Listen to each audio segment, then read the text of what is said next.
Jonas capítulo 3, versículos 5 e 10. Diz: os habitantes de Nínive creram em Deus e decretaram um jejum, e vestiram-se de pano de saco, do mais rico ao mais pobre. Versículo 10. E Deus viu as obras deles, como se converteram no seu mau caminho. E Deus se arrependeu do mal que tinha anunciado lhes faria, e não o fez. Eu quero abrir também um outro texto lá em Mateus 12, versículo 41, queridos. Evangelho de Mateus 12, 41. Vamos ver o que o Senhor Jesus falou sobre esse acontecimento aqui, que acabamos de ler no livro de Jonas. O que Jesus disse sobre esse fato. Mateus 12, 41.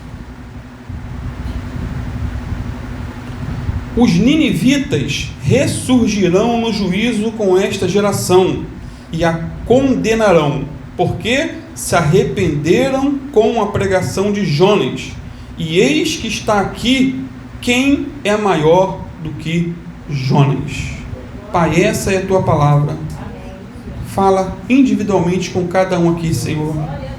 Que o Senhor cresça e que eu diminua, em nome de Jesus. Amém. Amém. Os irmãos podem sentar-se. Queridos, vimos, na última mensagem, domingo à noite passada, como uma cidade inteira se converteu aos pés do Senhor. A conversão dos ninivitas, se eu não me engano, o tema da mensagem. Jonas pregou o quê? Uma mensagem de condenação. Não foi mamão com açúcar, mas uma mensagem de condenação. E todos os habitantes de Nínive, eles se converteram, se voltaram para Deus, se arrependeram de seus maus caminhos e Deus os perdoou. Eles se humilharam com jejum, oração, oraram, buscaram a face do Senhor, se converteram de seus maus caminhos, e Deus, que é rico em misericórdia, e Deus é rico em misericórdia, perdoou seus pecados e sarou a sua terra. E esse acontecimento em Nínive foi algo assim, incomum e algo inédito, queridos, inédito. Nunca se viu um acontecimento nas proporções do que aconteceu em Nínive. Sabe por quê? Porque todo avivamento, ele é precedido de muita oração. Todo avivamento da história, muita oração, jejum, arrependimento de pecados, pregação da palavra, todo avivamento da história. Que eu me lembre, todas as vezes que Deus converteu uma cidade inteira, todas as vezes que Deus converteu uma cidade inteira, havia um homem de oração e uma igreja que orava. Isso são dados históricos. Por exemplo, em Florença, na Itália, um homem chamado Jerônimo Savonarola, nome bonito, não bote no filho, Jerônimo Savonarola, ele foi usado por Deus para converter toda uma cidade. Ele passava muito, mas muito tempo em oração, em jejum, em lágrimas. Quando ele se levantava para pregar, o povo chorava, havia arrependimento, havia conversão, havia mudança de vida. E como resultado desse avivamento, diz a história, o povo abandonou as leituras mundanas e passou a ler os sermões de Savonarola, que eram escritos. O povo deixou as músicas mundanas e passou a cantar hinos de louvor e adoração ao Senhor. O povo deixou uma vida imoral, uma vida promíscua, e passou a buscar a santidade. Os ricos passaram a socorrer os pobres, algo inédito nesse contexto. Em Florença, as crianças fizeram uma procissão, coletando máscaras de carnaval. Aliás, o carnaval está às portas, Possamos orar muito. As crianças coletavam máscaras de carnaval, livros pornográficos, objetos supérfluos que serviam à vaidade humana, E depois formaram em praça pública uma pirâmide de 20 metros de altura com todo esse lixo. Imagina, era muita coisa. E colocaram fogo. Uma verdadeira fogueira santa. Queimaram tudo aquilo que só servia ao pecado. Jerônimo Savonarola pregou, queridos, no período de 8 anos. Depois foi martirizado de maneira terrível. mas até ser martirizado, Deus usou muito esse homem. Para os irmãos terem uma ideia, o povo se levantava à meia-noite e esperava na frente da igreja para que ela abrisse. Multidões e multidões iam para ouvir Jerônimo Savonarola. Deus fez uma limpeza moral nesse contexto, e o contexto é do século XV. E o que falar também do país de Gales, no início do século XX agora, atual, né? Eu citei semana passada, mas há detalhes que eu não mencionei e vou mencionar. Evan Roberts passava dias e dias em oração e jejum, pedindo a Deus para avivar a sua nação, para quebrar corações de pedra, para converter almas a Cristo. E a sua oração constante era: Deus, enche-me do teu Santo Espírito. Deus, envia para nós um poderoso avivamento. E ele não vivia somente à toa, não. Ele trabalhava. Ele era um funileiro, trabalhava muito. Estava sempre cantando no trabalho, orando, repetindo versículos da palavra de Deus. Na hora do almoço, uma hora que tinha, ele lia com paixão a Bíblia, enquanto os amigos jogavam cartas. Estavam nem aí para Deus, mas ele queria aproveitar os momentos que tinha para buscar a face do Senhor. Quando chegava em casa à noite, cansado, você acha que ele ia dormir? Não. Ele ia orar e ler a Bíblia.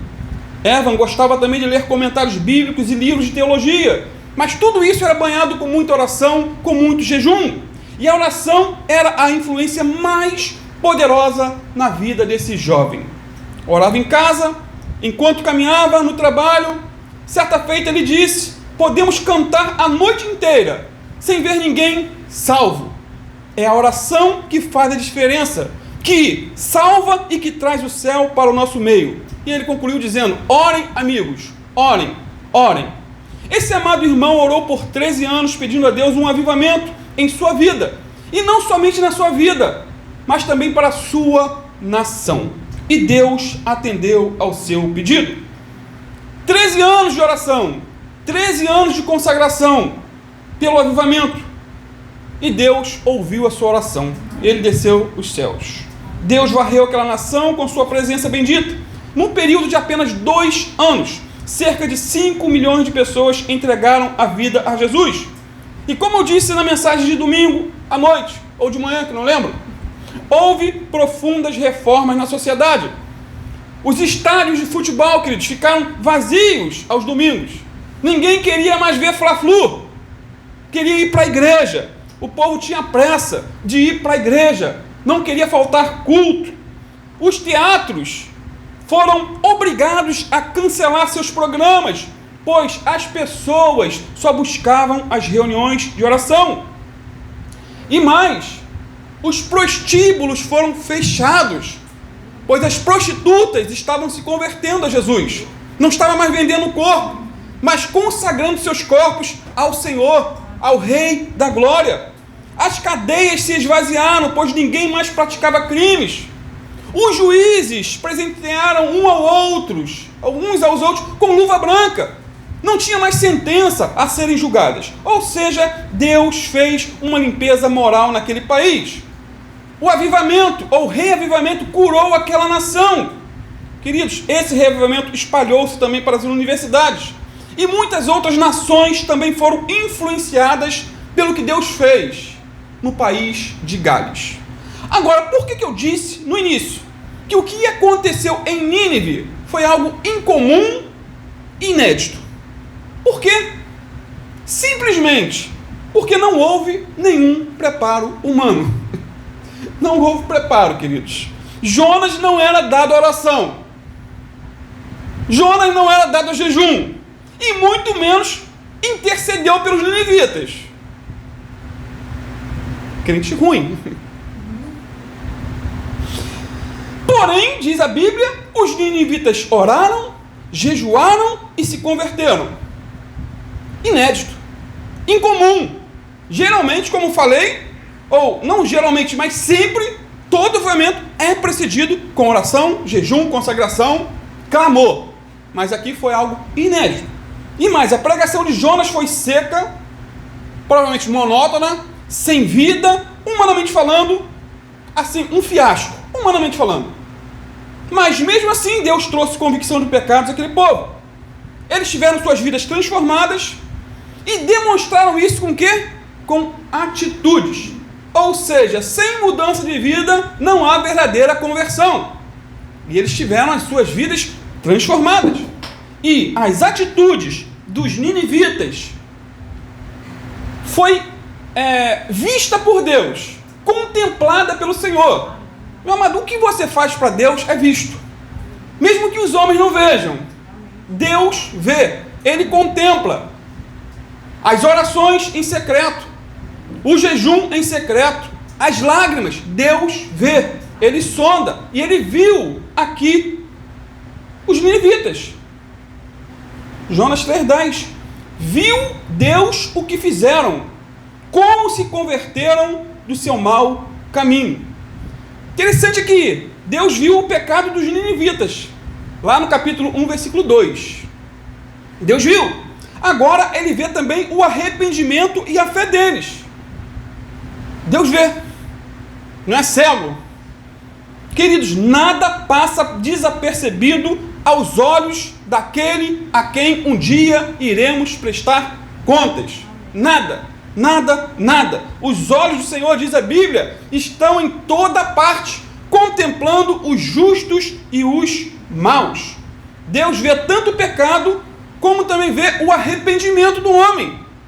Ele sabe de tudo. Deus vê o nosso pecado, conhece os nossos erros, sim, mas contempla também quando existe o nosso arrependimento e desejo de mudança, desejo de transformação. E sabe também quando estamos acomodados, inventando desculpas para o nosso pecado. Deus vê, Ele sabe. Deus viu os frutos do arrependimento dos ninivitas. Ele viu como eles se converteram de seus maus caminhos. Irmãos, o verdadeiro arrependimento vem acompanhado de atitudes. De atitudes. E essas atitudes são vistas por Deus. Porque é bem verdade que quando nos arrependemos, corremos do pecado. Mas por meio da fé, corremos para Deus. Amém. Pelo arrependimento, fugimos da ira de Deus. Mas por meio da fé, cremos e corremos para a graça do Senhor. Aleluia. Humanamente falando, o homem pode até fingir que se arrependeu. Né? Já ouviu essa frase? Está se escondendo atrás da Bíblia. O homem pode fingir que se converteu. Mas Deus sabe quando a pessoa se arrepende de verdade. Que o nosso arrependimento seja sincero. A promessa, lá de 2 Crônicas 7,14, não era só para os israelitas, mas para todos aqueles que tomassem as mesmas atitudes propostas em 2 Crônicas 7,14. Quais seriam? Se o meu povo, que se chama pelo meu nome, se humilhar e orar e buscar a minha face e se converter dos seus maus caminhos, então eu ouvirei do céu, perdoarei seus pecados, sararei a sua terra. Amém. Guarde essa palavra, queridos. Guarde. Se houver verdadeiro arrependimento, há pleno perdão da parte do Senhor.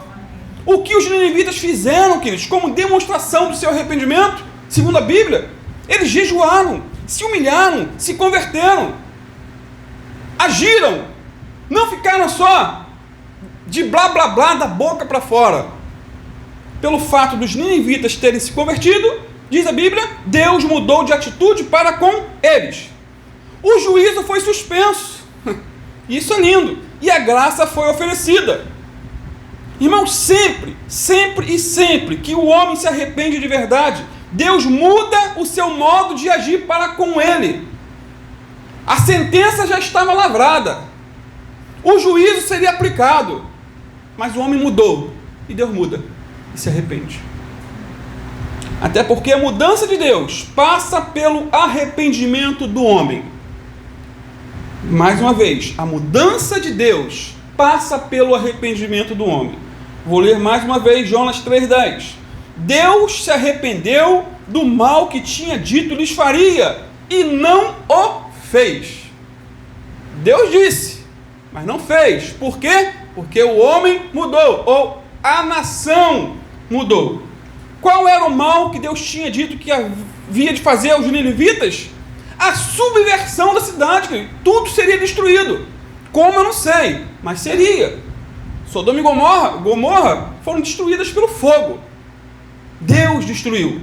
Aqui foi a mesma situação, só que revertida. Houve conversão. Eles seriam destruídos de modo repentino em 40 dias. Essa sentença já estava lavrada. Só que entre a sentença e a destruição, houve o quê? Uma mudança. Algo aconteceu.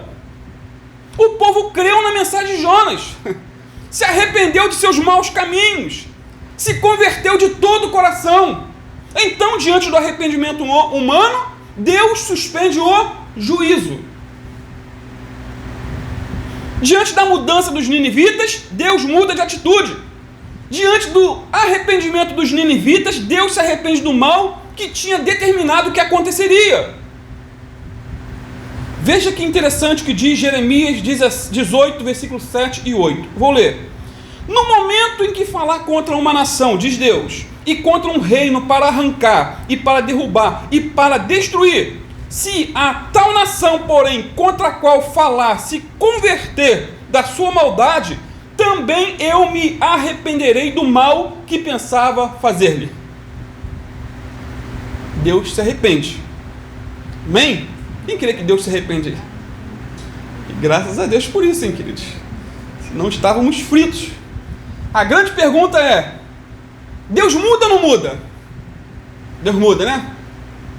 Ele se arrepende ou não se arrepende? Irmãos, em várias referências bíblicas encontramos a doutrina da imutabilidade de Deus. Isso é por demais interessante. É de dar um nó na cabeça. Imutabilidade de Deus, ou seja, textos que dizem que Deus não muda. Não se arrepende. Vou citar alguns. Números 23, 19. Deus não é homem para que minta, nem filho do homem para que se arrependa. Acaso ele fala e deixa de agir? Acaso promete e deixa de cumprir? E agora? 1 Samuel 15, 29. A glória de Israel não mente nem se arrepende, pois não é homem para se arrepender. Malaquias 3, 6. Eu, Senhor, não mudo. Por isso vocês, descendentes de Jacó, não foram destruídos. Hebreus 6, 18 diz que é impossível que Deus minta. E acrescenta ainda em Hebreus 13, 8 que Jesus Cristo é o mesmo ontem, hoje e eternamente. Ou seja, é imutável. Por fim, Tiago 1,17 diz que toda boa dádiva e todo dom perfeito vem do alto, descendo do Pai das luzes, em que não há sombra nem mudança de variação. Simplificando, Deus não muda. Então a Bíblia afirma de uma ponta a outra a imutabilidade de Deus, que Deus não muda, não se arrepende. Mas o versículo que lemos, e outros, de Jonas 3,10, diz que Deus se arrependeu. Ou seja, ele mudou de atitude. Como explicar isso? Irmãos, a palavra arrependimento, quando se refere a Deus, é conhecido como antropopatia. É quando atribuímos a Deus sentimentos humanos, para facilitar a compreensão do que está sendo falado. Você coloca na conta do Senhor sentimentos humanos. Isso porque moralmente Deus não tem do que se arrepender. Ou tem? Não. Ele não tem pecados na qual precisa abandonar. Deus é santo, santo, santo. Aleluia. Nesse sentido, Deus nunca se arrepende, pois não tem do que se arrepender. O que aconteceu com os habitantes de Nínive foi que Deus mudou o modo de tratar com eles, porque eles mudaram a sua conduta diante de Deus. Deus não se arrepende do pecado, mas muda de ideia quando o homem se converte a ele. Ou seja, os ninivitas se converteram. Irmãos, por Deus ser santo, ele trata de maneira diferenciada os ímpios dos justos. Deus trata de maneira diferenciada os ímpios dos justos. Porém, quando os justos se tornam maus, o modo de Deus tratá-los é mudado. Deus não é inconstante por conta disso. Observe essa ilustração. O sol não é inconstante por derreter a cera e endurecer o barro. O sol não é inconstante. né? A mudança não está no sol, mas nos objetos que recebem o seu calor. O mesmo podemos dizer acerca do nosso Deus. Ele não é inconstante no seu agir. Ou seja, a mudança não está em Deus, mas nos homens que recebem sua influência, o seu calor, e se arrependem de seus pecados. Quando o homem muda, Deus muda. Deus reage às nossas ações, mas seu caráter permanece o mesmo. Ele é justo ao punir o pecado, sim, mas lado a lado com a sua santidade e a sua justiça, caminha também a sua compaixão, a sua misericórdia. Ele aceita o arrependimento humano e, consequentemente, por conta do arrependimento humano, ele se arrepende e não age, não aplica o juízo. Lembram do rei Ezequias, rei famoso? Isaías 38, versículo 1 a 5. Olha que diz, que texto lindo. Naqueles dias, Ezequias adoeceu e ficou à beira da morte. Um problema sério de saúde. Então o profeta Isaías, filho de Amós, foi visitá-lo e lhe disse: assim diz o Senhor, põe em ordem a tua casa, porque morrerás e não viverás. Isaías falou em nome do Senhor. Deus falou com Isaías: olha, vai lá, diz a ele, essa doença aí é para a morte. Está no bico do urubu, como a gente sempre brinca. Já era, filho, olha. Então, diz a Bíblia, Ezequias virou o rosto para a parede, orou ao Senhor e disse: ó Senhor, peço-te que te lembres de como tenho andado com fidelidade diante de ti, com um coração sincero, fazendo o que é correto aos teus olhos. Será que teríamos coragem de fazer uma oração dessa? E Ezequias chorou muito, chorou, pranteou.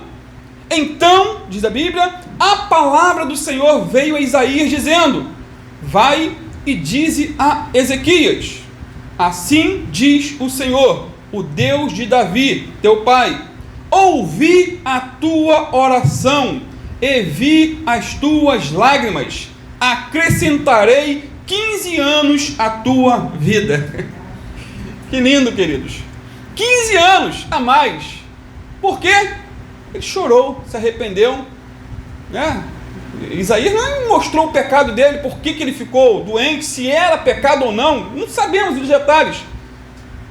Isso é lindo. Deus ouve nossa oração e vê as nossas lágrimas. Deus muda quando mudamos. Queridos, a sentença já estava lavrada sobre o rei Ezequias: põe em ordem a tua casa, porque morrerás e não viverás. E, em vez de aceitar passivamente esse veredito, Ezequias, diz a Bíblia, virou o rosto contra ou para a parede, orou bastante, chorou muito, e Deus mudou. Amém. Deus ouviu suas orações, viu suas lágrimas e lhe acrescentou ainda 15 anos de vida. Gente, é bastante tempo ainda para viver, né? 15 anos a mais para quem estava com o pé na cova. Que bom que Deus muda quando nós mudamos. Que bom que Deus se arrepende quando nós nos arrependemos. Que bom que Deus suspende o castigo prometido quando vê arrependimento sincero em nosso coração. Que bom, queridos. Se não fosse assim, a nossa situação seria aterradora. Aterradora. Esta é uma boa mensagem para nós. Existe esperança para os homens. Há esperança para cada um de nós, pois Deus vê o nosso arrependimento. Deus vê as nossas lágrimas. Ele conhece a nossa confissão. Ele sabe do desejo, se é que há desejo, de mudança, de abandonar aquilo que entristece ao Espírito Santo. Sendo assim, o capítulo 3 termina de maneira brilhante. Brilhante, o capítulo 3 termina de maneira brilhante. O povo se arrependeu dos seus pecados, Deus perdoou, não é isso? Eles buscaram a face de Deus e encontraram. Eles esperaram que Deus mudasse da ira para a misericórdia, e foi exatamente isso que aconteceu. Se esse livro terminasse aí no capítulo 3, Jonas com certeza seria considerado o maior profeta de todos os tempos, o maior evangelista da história. É raro acontecer de uma pregação mudar uma cidade. Afinal, pregar uma mensagem que levou milhares de pessoas a se arrepender e a se voltar para Deus com jejum, lágrimas e mudança de vida não é algo comum. Não é todo dia que nós vemos isso. Deus, porém, sonda os corações e sabe que é possível. E é possível, queridos. É possível fazer a coisa certa com a motivação errada. É possível. É possível obedecer sem alegria. É possível ser uma bênção para os outros sem usufruir essa mesma bênção. Foi o caso de Jonas. Foi bênção para os outros, mas ele ficou triste porque os outros foram abençoados. Se converteram. Detalhe, os ninivitas se arrependeram com um único sermão. Uma mensagem só, queridos. Eles não tiveram a oportunidade de ouvir mais uma. Foi somente uma. Jonas 3,5. E os homens de Nínive creram em Deus. Tem pessoas que já ouviram milhares e milhares de sermões e ainda não se converteram. Essa é a grande verdade. O sermão que os ninivitas ouviram tinha uma única frase e ainda assim eles se arrependeram. É possível que tenhamos ouvido milhões e milhões de frases e ainda estejamos nos nossos pecados, sem salvação. Os ninivitas ouviram um sermão de condenação irrevogável e se converteram. Em 40 dias vocês vão tudo para o inferno. E se arrependeram, queridos. Uma mensagem de condenação. Aqui em nossa igreja, em vários púlpitos para o Brasil e o mundo, pregamos tanto mensagens de condenação, como também mensagens de graça. Mensagem de perdão, misericórdia, e muitos não se convertem. Pregamos sobre o inferno constantemente, mas pregamos também sobre o céu. Pregamos sobre a ira de Deus, mas não deixamos de pregar sobre o amor de Deus. Pregamos contra o pecado, sim, e temos que pregar, mas apresentamos a solução para o pecado, que é Jesus Cristo e este crucificado, sua morte na cruz, seu sangue derramado. Mesmo assim, muitos não se convertem em seus maus caminhos. O que isso significa? Que a condenação dos que ouvem o Evangelho e não se convertem será maior do que daqueles que nunca ouviram o Evangelho. Haverá uma condenação maior. Para você que ouve semana após semana, mês após mês, mas ainda não fez uma entrega total a Jesus. A nossa responsabilidade é maior, queridos, do que a do ímpio, que nunca ouviu a Bíblia, a palavra, e nunca se converteu, nunca se arrependeu de seus caminhos. E eu concluo dizendo que Jesus é maior do que Jonas. E quem disse isso foi o próprio Jesus, no texto que nós lemos no início. Mateus 12:41. Os ninivitas ressurgirão no juízo com esta geração e a condenarão, porque se arrependeram com a pregação de Jonas. E eis que está aqui quem é maior do que Jonas. Que palavra, queridos! No dia do juízo, aquela geração de ninivitas aparecerá ao lado de Jesus e servirá de testemunha, de acusação, contra todos que, ouvindo a palavra de Cristo, desde que ele esteve entre nós em forma corpórea, humana, até os dias de hoje, todos esses que não se converteram de seus maus caminhos e que não se arrependeram. Os ninivitas serão testemunhas de acusação, disse Jesus. Olha, nós nos arrependemos com a pregação dura de Jonas. Vocês ouviram até sobre o amor, sobre o céu, e não se converteram. Naquele dia, quem vai julgá-los serão os ninivitas, aqueles pagãos idólatras que se converteram com uma simples pregação de Jonas. E aqui está entre nós, em espírito, aquele que é maior do que Jonas, o próprio Senhor Jesus, o qual nos fala por sua palavra, queridos, e nos chama ao arrependimento e à mudança de vida. Amém. Será que você vai aceitar essa palavra? vai entrar por um ouvido e sair pelo outro. Agora, por que Jesus é maior do que Jonas? Por que Jesus é maior do que Jonas? Amados, Jesus é maior do que Jonas em todos os sentidos e por várias razões. Como pessoa, Jesus é maior do que Jonas. Muito maior. Jonas era uma criatura. Jesus é o Criador. Jonas era profeta. Jesus é o Filho unigênito de Deus. Jonas morreu, foi enterrado. Jesus morreu, foi enterrado, mas ressuscitou, está vivo pelos séculos dos séculos. Como pregador, Jesus também é maior do que Jonas, sabia? A mensagem de Jonas era só de condenação, mas a mensagem de Jesus, apesar de conter juízo e ter falado mais de inferno do que de céu, né? Tinha também graça e salvação. Tinha graça e salvação. Em Lucas 19:10, Jesus disse: porque o Filho do Homem veio buscar e salvar o que se havia perdido. Isso é graça, queridos. Não veio condenar, veio salvar, veio chamar ao arrependimento, à mudança.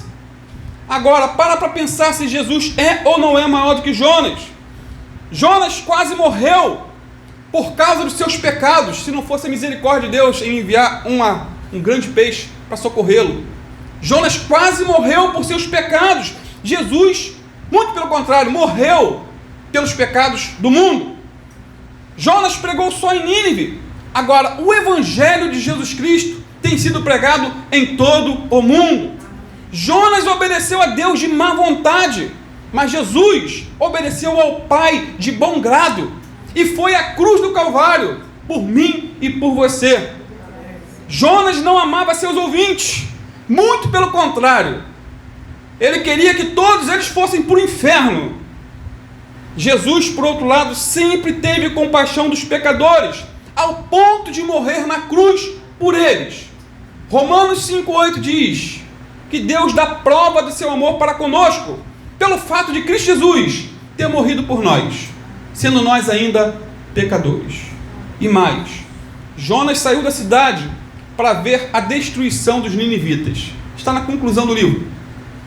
Foi para fora da cidade, no monte, ficou lá de camarote. Deus vai destruir. Jesus foi para fora da cidade para morrer pelos nossos pecados.